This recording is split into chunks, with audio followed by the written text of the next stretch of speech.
Hi Virgo, this is Jav.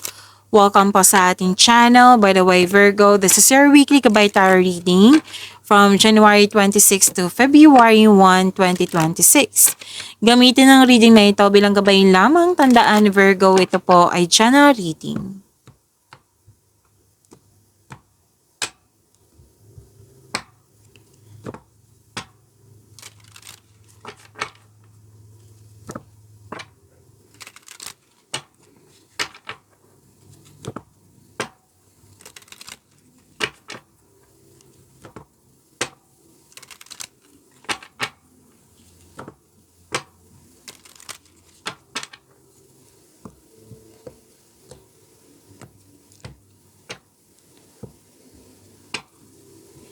Maraming salamat po sa mga hindi nag-skip ng ads.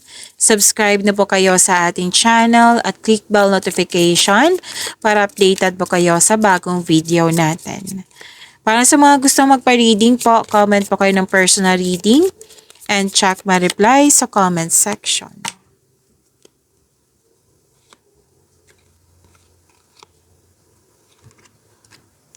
Virgo, may opportunities na dumating sa inyo na kailangan nyong bigyan ng best decision and best choice. So, galingan nyo po.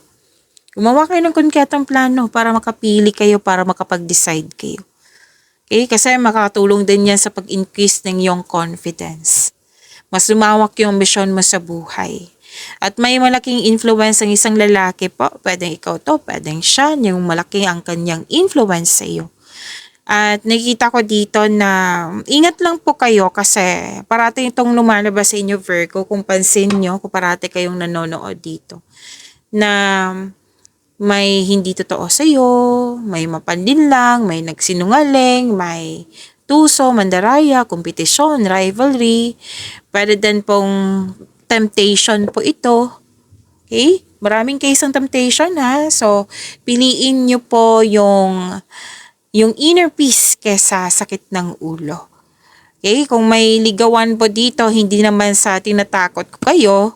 So, this is general reading ha. Kailangan ko lang tong sabihin. Kung wag nyong kunin kung hindi kayo naka-resonate. Okay?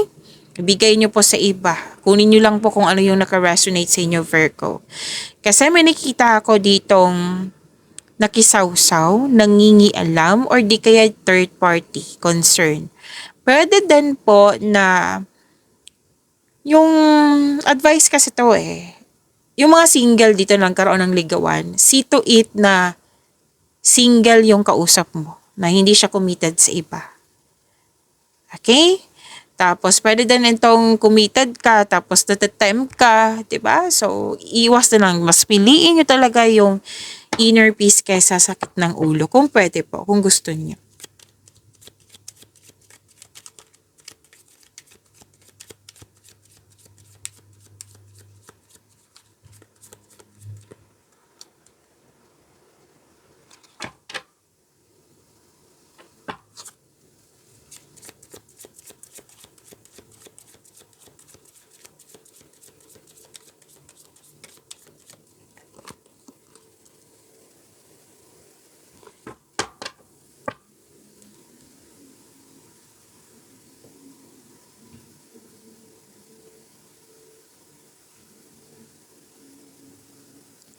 Okay, Virgo. Nakikita ko dito na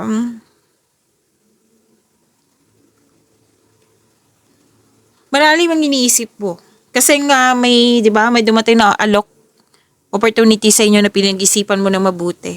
Na sinabi dito. Lumabas din po siya sa tarot card nyo, Virgo. Kung may nasabi akong Taurus, Virgo, ang reading na ito ha. Baka iniisip kayo ni Taurus.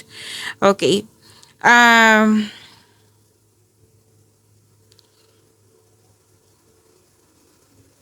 Nagkaroon ka ng ano dito na kumbaga natagalan ka sa paggawa ng desisyon or natagalan kang pumili kasi naging wiser ka, naging guarded ka at the same time. It might be may nangyari sa nakaraan na may natutunan ka.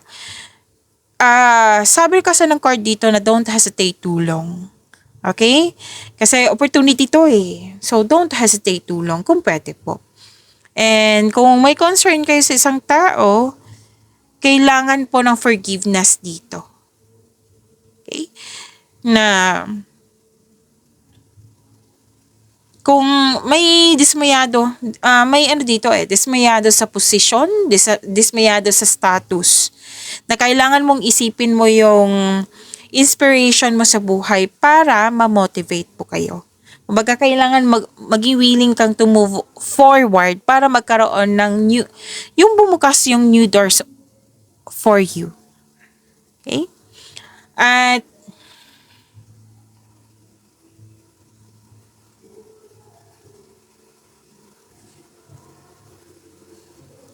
okay, gusto mong mapag-isa muna, magkaroon ng space, magkaroon ng me time, alone time, naghahanap ka kasi ng solusyon dito, sagot sa inyong mga katanungan. So sinabi ng card dito, nasa iyo na yung sagot. All life's answers are within you. Gusto mo na mag-soul searching muna. Gusto mo munang me time, yan. At parang perfect time sa inyo na alone time muna. So, feel free yourself para makapag-isip ka ng maayos.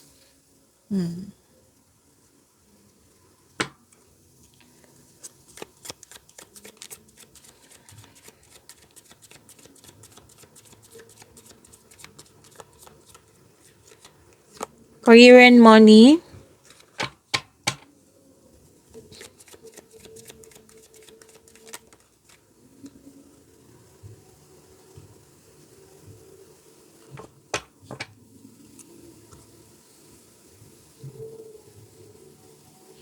Okay, ang ganda ng career and money mo kasi sinabi ng dalawang card dito, success. Successful completion, may natapos kayo, na happy kayo kasi may na-achieve, may natapos. Makakatanggap ka din ng rewards o recognition. Pwedeng promotion din to, pagtaas ng kita, sweldo, allowance, or na yung posisyon. At nakikita ko rin dito na makakatanggap ka ng compliment, positive review. Yan. Perfect situation kasi to. Maaring may parating ng gantimpala or positibong resulta sa inyong mga ginagawa. May nakita rin ako dito tapos na construction ng dream house mo. So this is success, this is perfect time, and you deserve this.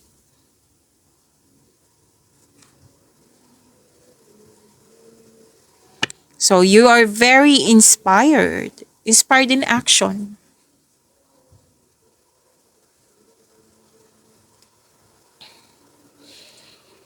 Advice to to achieve a success in career and money, kailangan mo mag-focus, comes with determination and clear intention. So gumawa kayo ng konkretong plano para magtagumpay po ito.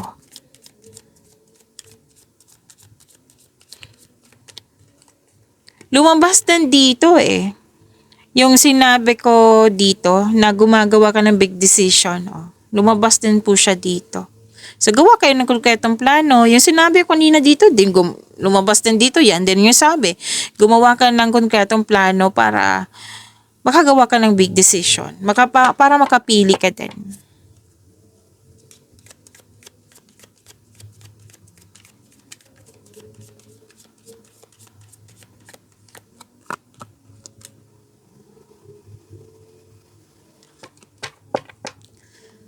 Love life, self-love, partnership, and romance. Oh, wow. Wheel of Fortune.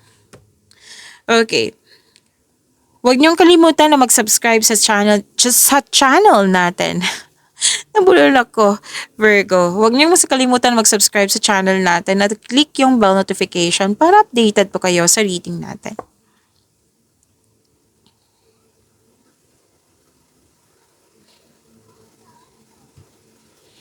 So, masusunod yung gusto mo, decision, ideas, or plano. Success din to para sa lahat.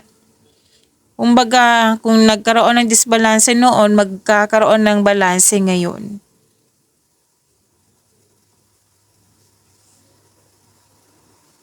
Hanggang dito, may iniisip ka kung sino ba yung right person para sa'yo. Pwedeng maliligaw mo to or nililigawan mo. Nag-iisip ka dito kung sino ba sa kanila. Lumabas din po dito. Virgo. Remember yung temptation about third party, about, About nga sa third party, lumabas din siya dito eh. So, pay attention ha. Different card siya, pero the same po yung message na iwas talaga sa temptation kung pwede po, kung gusto nyo.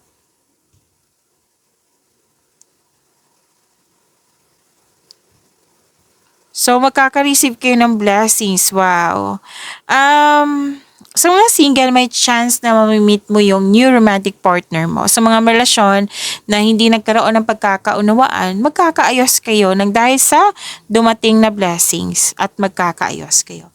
Pagyamanin niyo po yung blessings na binigay sa inyo. Virgo, see you tomorrow. Maraming salamat po.